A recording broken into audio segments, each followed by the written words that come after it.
Sudarlun, puluhan mahasiswa Akademi Keperawatan Tengku Fakinah Banda Aceh Jumat berunjuk rasa ke DPR Aceh.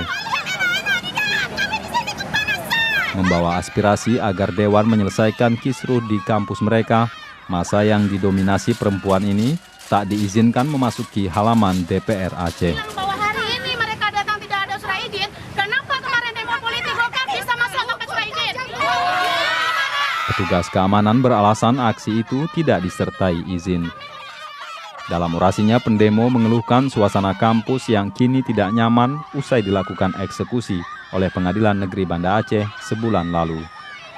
Mereka khawatir kondisi ini kemudian bisa mengakibatkan ketidakpastian legalitas pendidikan dan ijazah tempat mereka menuntut ilmu. Jadi kami datang ke sini ke DPRK, bagaimana DPRA bisa bertindak tegas, mengambil langkah agar keputusan MA ini bisa diluruskan kembali. Datang kuliah jauh-jauh. Dari mana? Ke gunung-gunung ke Tangsel. Dari mana? Dari mana? Tangsel, Bang. Dari mana asal? Tangsel, Bang. Tangsel. Kami Dari Banda Aceh, Hari Mahardika, Serambion TV.